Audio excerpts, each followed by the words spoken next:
Students welcome back CBSE English help to the students. आज हम लेके आए हैं इंग्लिश बिहाई बुक का चैप्टर नंबर 6 है माय चाइल्डहुड। तो आज हम इस चैप्टर के एमसीक्यूज लेके आए हैं। स्टूडेंट्स अगर आपको वीडियो पसंद आए तो प्लीज़ लाइक ज़रूर करना और कमेंट करके ज़रूर बताना कि कैसा लगा आपको वीडियो। ओके, अगर आपने अभी तक इस चैनल को सब्सक्राइब नहीं किया तो प्लीज़ चैनल को ज़रूर सब्सक्राइब कीजिए। ओके, तो स्टार्ट करते हैं आज का ये एमसीक्यूज टेस्ट। तो इसमें हमारा क्वेश्चन नंबर फर्स्ट है, in which standard Abdul was when the new teacher with a conservative mind had come to his class। यानी अब्दुल कौन सी क्लास में था जब एक कंजर्वेटिव क्या होता है, रूढ़िवादी जो विचार वाला होता है ना, रूढ़िवादी विचार वाला एक जो नया टीचर उसकी क्लास में आया था। तो अब्दुल उस टाइम कौन सी क्लास में था, कौन से स्टैंडर्ड में था, आपको यहाँ पे ये बताना है। ओके, तो स्टूडेंट्स इसका राइट आंसर होगा यहाँ पे 4th स्टैंडर्ड। ओके, ऑप्शन यहाँ पे दे रखे हैं 4th standard, 5th standard, 7th and 6th। Easy question था, पूरे ऑप्शन पढ़ने की जरूरत ही नहीं है। 4th स्टैंडर्ड था तो 4th स्टैंडर्ड इसका राइट आंसर हो गया। ओके, तो आगे चलते हैं क्वेश्चन नंबर 2 की तरफ। ओके, हमारा क्वेश्चन नंबर 2 है, the name of the marriage site situated in the middle of the pond near to Abdul's house was. अब इसमें आपको क्या बता रहे हैं, जो उसके बारे में बता रहे हैं, विवाह स्थल की बता रहे हैं, मतलब जो मैरिज साइट कौन सी थी उसके बारे में बता रहे हैं, उसका नाम क्या था। ठीक है, यहाँ पे देखो ऑप्शन दे रखे हैं। फर्स्ट नंबर दे रखा है कल्याण मंच, सेकंड नंबर दे रखा है राम तीर्थ एंड थर्ड नंबर दे रखा है तीर्थ भारती एंड 4th नंबर दे रखा है राम मंदिर। तो स्टूडेंट्स इसका राइट आंसर कौन सा होगा, ऑप्शन नंबर बी, राम तीर्थ। ओके, आगे बढ़ते हैं क्वेश्चन नंबर 3 की तरफ। क्वेश्चन नंबर 3 हमारा ये आ गया, सुब्रमण्यम एक्सपेक्टेशन फ्रॉम अब्दुल कलाम वो, सुब्रमण्यम की अब्दुल कलाम से क्या एक्सेप्टेशन, क्या उम्मीदें थी। ओके, इसके बारे में बताना है क्या उम्मीदें थी। चलो देख लेते हैं। ऑप्शन नंबर 1 दिया that Abdul will become the president. First number तो होगी कि अब्दुल क्या बन जाए, एक दिन प्रेसिडेंट बन जाए, राष्ट्रपति बन जाए। सेकंड नंबर है that Abdul will become the prime minister, कि अब्दुल क्या बन जाए, प्राइम मिनिस्टर, प्रधानमंत्री बन जाए। और से थर्ड नंबर यहाँ पे दिया है that Abdul will be equal to the highly educated people of big city, क्योंकि सबसे बड़ी इच्छा की थी जो हाईली एजुकेशन मतलब बड़े शहरों के जो शिक्षित लोग होते हैं ना, शिक्षित बड़े एजुकेटेड पर्सन, उनके बराबर ये हो जाए। एंड 4th नंबर है that Abdul will become filthy rich, कि बहुत ज़्यादा गंदे से फिल्थी होता बस रबिश जो रिच होते हैं उस प्रकार का बन जाए। तो आपको इसमें पता लग गया होगा कौन सा इसका राइट आंसर होने वाला है। तो इसका राइट आंसर होगा option number C, that Abdul will be equal to the highly educated people of big city. Okay, तो आगे चलते हैं क्वेश्चन नंबर 4 की तरफ। ओके, तो ये रहा हमारा question number 4। Which authors lines did Abdul father quote in the end of the chapter. Chapter के अंत में अब जो ऑथर है उसने कौन से ऑथर्स की लाइनों को यहाँ पे लिखा है, उसका मतलब इक्वेट दिया था ना उसने, कौन से लाइन पंक्ति को, कौन सी लाइन्स को यहाँ पे दोहराया था। फर्स्ट नंबर है रविंद्रनाथ टैगोर, सेकंड नंबर है खलील जिब्रान, थर्ड नंबर है Paul Coelho and 4th number D number option दे एजर सुमदीन। ठीक है, तो इसका राइट आंसर आपको यहाँ पे बताना है कि कौन सा इसका राइट आंसर होगा। तो स्टूडेंट्स यहाँ पे इसका राइट आंसर होगा ऑप्शन नंबर 4th नंबर है तो इसका ऑप्शन नंबर होगा सी। ओके, आगे चलें, आगे बढ़ते हैं क्वेश्चन नंबर 5th की तरफ।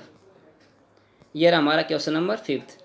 Abdul's father believed in, Abdul के फादर किस चीज़ में विश्वास करते थे। ठीक है, किस चीज़ को मानते थे, किस में विश्वास करते थे। फर्स्ट नंबर ऑप्शन है फ्रीडम ऑफ थॉट्स, यानी अपने जो थॉट्स, अपने जो विचार हैं उनकी स्वतंत्रता। सेकेंड नंबर है कैमल डिफरेंस, यानी सांप्रदायिक का जो डिफरेंस है ना, अंतर है, सांप्रदायिक जो अंतर है वो हो गया। थर्ड नंबर हो गया कास्ट सिस्टम, ठीक है, जाति पाति जो सिस्टम हो गया। एंड 4th नंबर है सुपर नेचुरल पावर, यानी जो अलौकिक जो पावर्स होती है, ठीक है, ये अंधविश्वास वगैरह ये हो गया उसके बारे में। तो क्वेश्चन नंबर 5 का राइट ऑप्शन होगा A. Okay, freedom of thoughts. आगे बढ़ते हैं क्वेश्चन नंबर 6 की तरफ। क्वेश्चन नंबर 6 यहाँ पे हमारा दिया है Indians will build their on India, who said this. Indians है भारतीय अपना इंडिया बनाएंगे, ये किसने बोला था। ऑप्शन नंबर एक यहाँ पे दिया है सुब्रमण्यम अय्यर ने, सेकंड नंबर ऑप्शन दिया है एपीजे अब्दुल कलाम ने, एंड थर्ड नंबर ऑप्शन दिया है Netaji Subhash Chandra Bose, and 4th number option दिया है महात्मा गांधी। तो स्टूडेंट्स आपको पता लग गया होगा इसका राइट ऑप्शन होगा महात्मा गांधी ने। ओके, महात्मा गांधी ने बोला था Indians will build their own India. Okay, आगे बढ़ते हैं क्वेश्चन नंबर 7 की तरफ। क्वेश्चन नंबर 7 हमारा यहाँ पे आ गया। शिवा सुब्रमण्यम्स एम वॉज टू, या शिवा सुब्रमण्यम थे, उनका एम क्या था। ठीक है, फर्स्ट नंबर ऑप्शन यहाँ पे दिया है ह्यूमिलिटीज अब्दुल, यानी ह्यूमिलिटीज क्या हो गया, ह्यूमिलाइट क्या हो गया, ह्यूमिलाइट मतलब अपमानित होना। ठीक है, insultful, humiliate Abdul. And second number option दिया है to break the social barriers that restrict people to mingles, उन बाधाओं को, सामाजिक बाधाओं को तोड़ना जो लोगों को मिंगल करने से, आपस में जुड़ने से रोकती है। Okay, and third number option हो गया to fight the second world war, कि आप क्या करना है, सेकेंड वर्ल्ड वॉर में फाइट करना, सेकेंड जो वर्ल्ड वॉर चल रहा था उस टाइम उसमें फाइट करना। और फोर्थ नंबर है टू बिकेम रिच। तो आपको पता लग गया उसका राइट ऑप्शन होने वाला है to break the social barriers that restricted people of mingles. Okay students, आगे बढ़ते हैं क्वेश्चन नंबर 8 की तरफ। ये रहा हमारा question number 8। Wife of Abdul science teacher was horrified with, यानी जो अब्दुल जो जो वाइफ थी साइंस टीचर की, वो हॉरिफाइड अब्दुल से किस चीज़ से वो ज़्यादा क्या होगी, भयभीत होगी। अब्दुल उनके घर पे गया था ना, कैसे भयभीत होगी। फर्स्ट नंबर ऑप्शन है कॉमन वायलेंस, मतलब कॉमन्स क्या होते हैं, जो सांप्रदायिक जो हिंसा वगैरह हो जाती है उसके लिए। सेकेंड नंबर ऑप्शन दिया है idea of Muslim boy invited to dine with thems, कि जो एक मुस्लिम लड़का उसके यहाँ पे आ रहा है डिनर कर ले, उनको इन्वाइट करना, इसलिए थोड़ी सी हॉरिफाइड हो डर जाती है। उसके बाद में थर्ड नंबर ऑप्शन दिया है terror of second world war, उसका जो टेरर था, जो मतलब डर था, सेकेंड वर्ल्ड वॉर चल रहा है तो उसका। उसके बाद में ऑप्शन फोर्थ दे रखा है द फ्लड डिजास्टर, यानी जो बाढ़ आपदा जो आ रही है उसके बारे में। ओके, तो स्टूडेंट्स यहाँ पे इसका राइट ऑप्शन होने वाला है option number B. Option number B इसका राइट आंसर है। ओके, आगे बढ़ते हैं क्वेश्चन नंबर 9 की तरफ। Who want the teacher not to spread communal tolerances, किसने उस टीचर्स को, जो नया टीचर आया था ना, किसने उस टीचर को वार्न किया था, चेतावनी दी कि सांप्रदायिक जो सही सुनो था, आप जो फैला रहे हो ना उसको फैलाना बंद कर दीजिए। किस मैंने बोला था यहाँ पे। फर्स्ट नंबर ऑप्शन यहाँ पे दे रखा है Lakshman Shastri, second number option दे Ramanand Shastri, and C number option दे रखा है Ramesh Shastri, and fourth number option दे रखा है the principal of the school, जो स्कूल का जो प्रिंसिपल था उसने बोला था। ओके, तो आपको पता लग गया होगा इसका राइट आंसर कौन सा होने वाला है, लक्ष्मण शास्त्री ने। ओके, यहाँ पे हो गया हमारा क्वेश्चन नंबर 9।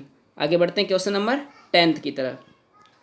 क्वेश्चन नंबर 10 यहाँ पे दिया in which state of India is Rameshwaram, Rameshwaram India के कौन से स्टेट के अंदर है। First number Andhra Pradesh, B Kerala, C Tamil Nadu, and D Karnataka. तो स्टूडेंट्स आपको पता लग गया होगा इसका राइट ऑप्शन होगा तमिलनाडु। ओके, राइट ऑप्शन है तमिलनाडु, ऑप्शन नंबर सी। आगे बढ़ते हैं क्वेश्चन नंबर 11 की तरफ। What do you mean by Damayani, जो दमयानी से आप क्या समझते हो, क्या था ये, मतलब चैप्टर के बाद बीच में एक वर्ड आया था दमयानी, उससे आप क्या समझते हो, क्या है ये दमयानी। ओके, ए न्यूज़पेपर, एक न्यूज़पेपर है, ए बुक है, ए ट्रेन है, ए फ्रेंड ऑफ अब्दुल कलाम, कि एक अब्दुल कलाम का फ्रेंड है। तो आपको पता लग गया होगा इसके अंदर एक न्यूज़पेपर था जो उसका कजन था उसको सेल करता था, तो ऑप्शन नंबर ए। ओके, आगे बढ़ते हैं क्वेश्चन नंबर 12 की तरफ। यह आ गया हमारा question number 12। Who was Abdul Kalam sitting with when the new teacher asked him to sit on the last bench, Abdul Kalam किसके साथ बैठे थे जब वह नया टीचर आकर उसको बोलता है कि आप जाके लास्ट बेंच पे बैठ जाइए। ऑप्शन नंबर फर्स्ट है अरविंदन, सेकेंड नंबर ऑप्शन है Ramanand Shastri, option number C है Shiv Prakashan, and option number D है none of the above. Okay, तो इसका राइट ऑप्शन होने वाला है रामानंद शास्त्री, जो उसका क्लोज फ्रेंड था रामानंद शास्त्री, उसके साथ ये बैठा हुआ था, एक ब्राह्मण था ये। ओके, आगे बढ़ते हैं क्वेश्चन नंबर 13 की तरफ। नेम 3 फ्रेंड्स ऑफ कलाम, कलाम के एपीजे अब्दुल कलाम के 3 फ्रेंड्स थे, उनका नेम बताना है। कौन से है, Ramanand Shastri, second number Aravindan, third number Shiv Prakashan, या फिर ऑल। तो इसमें पता लग गया होगा, 3 का नाम पूछा तो सभी आगे, ऑल आगे। तो ये आपको ये याद रखना है 3 कौन कौन उसके फ्रेंड थे। ओके, आगे बढ़ते हैं क्वेश्चन नंबर 14 की तरफ। ये आ गया हमारा question number 14। How did mister Iyer the science teacher change his wives notions, जो साइंस टीचर था मिस्टर अय्यर था, उसने अपनी वाइफ की नोशंस को, उनकी धारणा को कैसे बदला। ठीक है, बाय फोर्स, फोर्स के द्वारा, ठीक है, या फिर सेक फोर्स तो समझते हो ना, मारपीट ऐसे ही। सेकेंड नंबर है बाय शोइंग हर आइस, मतलब उनको आंखें दिखा के डरा के। Option number C by lecturing her, उनको मतलब उस पर लेक्चर देना, कुछ व्याख्यान बोलना उस पर। या फिर ऑप्शन नंबर डी यहाँ पे दिया है by his on example and behaviour, अपने स्वयं के एग्जाम्पल और बिहेवियर के द्वारा। तो बिल्कुल इजी क्वेश्चन है, समझ आ गया होगा। इसका राइट ऑप्शन कौन सा होने वाला है? By his on example and behaviour, option number D. Okay, तो आगे बढ़ते हैं क्वेश्चन नंबर 15 की तरफ। ये रहा हमारा क्वेश्चन नंबर 15। क्वेश्चन 15 है, what kind of person was Shiva Subramaniam. ये शिवा सुब्रमण्यम थे, जो टीचर्स थे उसके, साइंस के टीचर थे, वह किस प्रकार के थे? कौन सी नेचर के, कौन सी प्रकृति की बात है, उसका नेचर के बारे में बताना, किस तरह के थे? सबसे नंबर फर्स्ट नंबर ऑप्शन दिया है ऑर्थोडॉक्स ब्राह्मण, यानी एक रूढ़िवादी ब्राह्मण थे। Second number calm and generous, बिल्कुल शांत थे और उदार नेचर के थे। और third number believe in equality, यानी समानता विश्वास करना। And wanted to bring reform in the society, और वो क्या करना, सोसाइटी को रिफॉर्म करना चाहते थे। रिफॉर्म करना, दोबारा से बनाना, सोसाइटी को एक साथ जुट करना, सुधार लाना, रिफॉर्म करना, सुधार लाना। इसमें यानी क्या करते, समानता में विश्वास करने वाले और समाज में क्या करने, सुधार लाने वाले थे। ये ऑप्शन नंबर डी ऑल। तो आपको पता लग गया होगा इसका राइट ऑप्शन कौन सा होने वाला है? Option number D all. ब्राह्मण भी थे, शांत थे, उदारवादी भी थे, समानता विश्वास करते थे, और जो सोसाइटी है, समाज, उसमें क्या करना चाहते, सुधार लाना चाहते थे। तो आगे बढ़ते हैं क्वेश्चन नंबर 16 की तरफ। ये हमारा question number 16। Who was Kalam's close friend. Kalam का क्लोज फ्रेंड कौन था, करीबी दोस्त कौन था? ऑप्शन नंबर ए दे रखा है Ramanand Shastri, second number option दे रखा है शमसुद्दीन, थर्ड नंबर दे उसके फादर थे, his father, and option number D none, कोई नहीं। तो आपको पता लग गया होगा option number A Ramanand Shastri, जिनके साथ वो बैठा हुआ था जब न्यू टीचर आया था। तो option number A is the right. Okay students, आगे बढ़ते हैं क्वेश्चन नंबर 17 की तरफ। क्वेश्चन नंबर 17 यहाँ पे दे रखा है, who help Kalam in getting his first wags, यानी कलाम की किसने सहायता की थी उसका जो फर्स्ट वैगेज, उसका जो पहला जो वेतन था, पहली जो सैलरी प्राप्त करने में? हिज नेबर्स, उसके नेबर्स ने, पड़ोसियों ने। हिज पेरेंट्स, उसके फादर मदर ने, पेरेंट्स ने। थर्ड नंबर ऑप्शन है टीचर्स, उनके टीचर्स ने। हिज कज़न शमसुद्दीन, उसके कज़न ने, इसका नेम यहाँ पे दिया है शमसुद्दीन ने। तो आपको पता लग गया होगा इसका राइट ऑप्शन कौन सा था? ऑप्शन नंबर डी, क्योंकि वह न्यूज़पेपर का वर्क किया था ना, ठीक है। जो सेकेंड वर्ल्ड वॉर स्टार्ट हो गया था उस टाइम में, जो ट्रेन वहाँ रुकती थी रोकनी बंद हो गई, उसके बाद में जो न्यूज़पेपर वहाँ फैलाने जाने लगे, तो उनको कलेक्ट करने में हेल्प करने लग गया, तो उनको वहाँ से फर्स्ट वैग्स प्राप्त हुआ था। आगे बढ़ते हैं क्वेश्चन नंबर 18 की तरफ। यह हमारा क्वेश्चन नंबर 18 आ गया। Who was Shamsuddin. Who was Shamsuddin, Shamsuddin कौन था अभी? Kalam's brother, Kalam's friend, Kalam's neighbour, Kalam's cousin. तो इसका राइट ऑप्शन आपको क्या बताओगे? कलाम्स कज़न बताओगे, ब्रदर नहीं बताओगे, कलाम्स कज़न था ये। ओके, तो यहाँ पे कलाम्स कज़न। ओके, आगे बढ़ते हैं क्वेश्चन नंबर 19 की तरफ। आगे हम क्वेश्चन नंबर 19 में, वो gave emotional and material security to Kalam. Kalam को इमोशनल, यानी इमोशनल मतलब भावात्मक, एंड मेटेरियल मतलब जो भौतिक होती चारों ओर की, ये सिक्योरिटी कलाम को किसने दी थी? इस तरह की सिक्योरिटी जो कलाम को मिली थी, किसने दी थी? इस सोसाइटी पीपल, उसके समाज के जो लोग थे, सोसाइटी के जो लोग थे, उन्होंने दी थी। हिज फ्रेंड्स, उनके दोस्तों ने दी थी। हिज टीचर्स, उनके टीचर्स ने, या फिर हिज पेरेंट्स, या उसके पेरेंट्स ने दी थी। तो स्टूडेंट्स इसका राइट आंसर है हिज पेरेंट्स। ये जो सारी ये जो सिक्योरिटी दी थी, इमोशनल होगी, मेटरनल होगी, सारी किसने दी थी? उसके पेरेंट्स ने उसको दी थी। ओके स्टूडेंट्स, आगे बढ़ते हैं क्वेश्चन नंबर 20 की तरफ। ये रहा हमारा question number 20। What does material security means in the lessons. इस लेसन के जो मेटेरियल मैंने सिक्योरिटी बताइए, भौतिक जो सुरक्षा बताइए, उसका क्या मतलब है, उसका क्या मीन्स है? All the basic necessities of the life, यानी लाइफ की सारी जो बेसिक नेसेसिटीज़ है, आवश्यकता है, वो सारी। उसके बाद में सेकंड नंबर है मेटेरियलिस्टिक पोसेशन, मतलब क्या भौतिकवादी जो संपत्ति होती है, वैसे मतलब संपत्ति वगैरह अपनी जो कितनी आए है अपने पास वो। उसके बाद में सी नंबर वेल्थ हो गया, धन हो गया। उसके बाद में डी हो गया, रिचेस हो गया, धन हो गया, सेम ही है। तो इसमें आपको पता लग गया होगा कौन सा ऑप्शन होने वाला है? All the basic necessities of life, option number A. Okay, तो आगे बढ़ते हैं क्वेश्चन नंबर 21 की तरफ। क्वेश्चन नंबर 21 यहाँ पे दिया हुआ है, what is the message of this lesson, यानी जो लेसन है माई चाइल्डहुड लेसन है, इस लेसन का क्या मैसेज है? ओके, इसका मैसेज हमें बताना है। Mutual trust, peace and harmony are must for a society to be happy and grow dynamical. यानी कहने का मतलब एक समाज को क्या करने खुश रखने के लिए और गतिशील मतलब ग्रोइंग स्वरूप देने के लिए, उसके विकास के लिए क्या क्या चीज़ की आवश्यकता होती है, इसमें दिया हुआ है। विश्वास होना चाहिए, शांति होना चाहिए, सद्भाव होना चाहिए। इसमें दिया है मतलब एक समाज है उसको खुश रखने के लिए, गतिशील अवस्था में रखने के लिए, विकसित करने के लिए उसमें क्या क्या चीज़ होनी चाहिए, विश्वास, शांति और सद्भाव। ये दिया ऑप्शन ए में। सेकेंड नंबर ऑप्शन दिया है fight, okay okay, live happily मतलब खुशी से रहना। ओके, थर्ड नंबर ऑप्शन दिया है फाइट फॉर योर राइट्स अपने अधिकारों के लिए लड़ना। Have fire on your wings अपने पंखों में आग लगा लेना। ठीक है, तो यहाँ पे स्टूडेंट्स आपको पता लग गया होगा इसका राइट ऑप्शन कौन सा होने वाला है, क्योंकि जब कभी भी आपके सामने इस तरह की सिचुएशन आ जाती है, ठीक है, मतलब ऑप्शन आ जाते हैं और बड़ा जो ऑप्शन लगता है ना आपको, अमूमन वही होता है। ठीक है, तो इसमें आपको लग गया होगा कौन सा हो गया, ऑप्शन नंबर ए। ओके, तो आगे बढ़ते हैं क्वेश्चन नंबर 22 की तरफ। स्टूडेंट्स, जब कभी भी आपके सामने इस तरह की सिचुएशन आ जाती है और आपको लगता है कौन सा आना चाहिए, मतलब जो 2 में अगर ऑप्शन में से आपको करना हो ना, डिसाइड करना हो, तो जो बड़े वाला दिख रहा है बस कर दो बस, क्यों वैसे भी आपको पता ही नहीं 2 में से कन्फ्यूजन आए तो वो बड़े वाला कर दो। ओके, कभी भी राइट चला जाता है, 99% राइट चला जाता है। आगे बढ़ते हैं क्वेश्चन नंबर 22 की तरफ। From where has this chapter my childhood been taken, यानी कहाँ से ये जो चैप्टर है माई चाइल्डहुड लिया गया है। ठीक है, यानी चैप्टर मतलब कहाँ से लिया गया, स्टोरी को कहाँ से ली गई ये बताने। ऑप्शन नंबर 1 दिया है फ्रॉम चाइल्डहुड मेमोरीज, बचपन की जो यादें हैं, मेमोरीज है, वहाँ से लिया गया है। उसके बाद में from APJ Abdul Kalam's book Wings on Fire, APJ Abdul Kalam, professor APJ Abdul Kalam की बुक्स थी विंग्स ऑफ फायर, वहाँ से लिया गया है।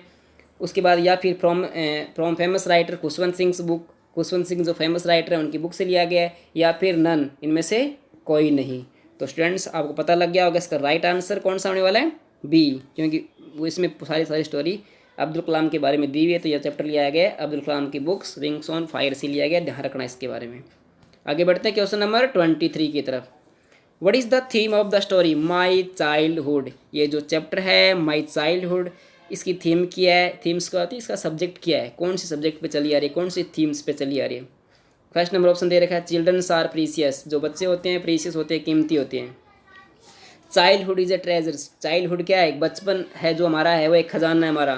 ठीक है, उसके बाद में ऑप्शन नंबर सी दे रखा है society must be harmony, society must be harmony, क्या हारमोनी क्या होती है, पहले भी आया था, सद्भावना। ठीक है, सोसाइटी को क्या करना चाहिए, सद्भाव होना चाहिए आपस में।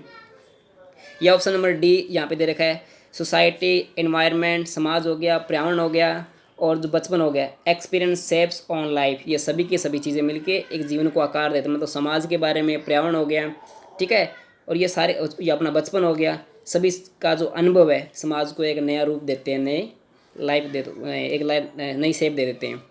ठीक है, तो इसका राइट ऑप्शन होने वाला है सेम जो लास्ट ऑप्शन हमने किया है, यही society environment and childhood experience shape on life, यानी ऑप्शन नंबर जो डी है ये इसका राइट ऑप्शन है, society environment and childhood experience shapes on life. Okay, आगे बढ़ते हैं क्वेश्चन नंबर 24 की तरफ। What does emotional security means, यानी जो इमोशनल सिक्योरिटी है उसका क्या मतलब है, यानी भावात्मक सिक्योरिटी, भावात्मक जो सुरक्षा है, इमोशनल मतलब भाव के अंदर की जो सुरक्षा है, उसका क्या मतलब है। बैलेंस इन लाइफ, यानी लाइफ के अंदर बैलेंस होना चाहिए, संतुलन होना चाहिए जीवन में। ठीक है, सेकंड नंबर बैलेंस इन इमोशंस, यानी जो अपने इमोशंस है, ठीक है, जो अपने भाव है उनमें बैलेंस होना चाहिए, उनमें संतुलन होना चाहिए। या फिर ऑप्शन नंबर थर्ड दे रखा है कंट्रोल और इमोशंस, अपने जो इमोशनल भाव है उन पर कंट्रोल होना चाहिए, अपना नियंत्रण होना चाहिए। Love and care to lead stress free life, यानी अपने क्या करना है, तनावपूर्ण जिंदगी जीना। ठीक है, oh sorry, love and care to lead stress free life, यानी जो इसमें दिया प्यार और देखभाल, ये क्या करते हैं, अपनी जो स्ट्रेस फ्री जिंदगी की तरफ ले जाते हैं हमें। लव हो गया और हमारी जो देखभाल होगी वो हमें क्या कर लेते हैं, किसकी तरफ ले जाते हैं, स्ट्रेस फ्री तनावपूर्ण जिंदगी की तरफ हमें लेके जाते हैं। तो स्टूडेंट्स यहाँ पे इसका राइट ऑप्शन हो गया love and care to lead stress free life. Okay, आगे बढ़ते हैं क्वेश्चन नंबर 25 की तरफ, ये हमारा लास्ट क्वेश्चन है। What kind of person was Kalam as a child, जब कलाम जब बच्चे थे वह किस प्रकार के थे। ठीक, किस प्रकार के मतलब जो बच्चे थे उनके नेचर के बारे में बता रहे हैं। Enterprising and hard working, enterprising and hard working मतलब वो क्या क्या बहुत ज़्यादा क्या करने वाले, हार्ड वर्किंग तो मेहनती और एंटरप्राइज मतलब जो उद्यमी, बहुत ज़्यादा मतलब हर चीज़ के अंदर मतलब ऐसा कोई ना कोई काम करते रहना इस तरह से। सेकंड नंबर आ गया नोटी शरारती थे, या फिर हो गया कैरिंग देखभाल करने वाले, या फिर नन कोई नहीं थे इनमें से। तो आपको पता लग गया होगा option number A enterprising and hard working person थे कलाम जब वो छोटे बच्चे थे। स्टूडेंट्स होप करता हूँ आपको ये अच्छे से समझ आ गया होगा। प्लीज़ अगर आपको समझ आ गया तो प्लीज़ लाइक ज़रूर कीजिए। अगर इसमें वीडियो में अगर आपको कोई इम्प्रूवमेंट लगता है, कुछ मिस्टेक रह गई है तो प्लीज़ कमेंट करके ज़रूर बताइए। Thanks, have a nice day.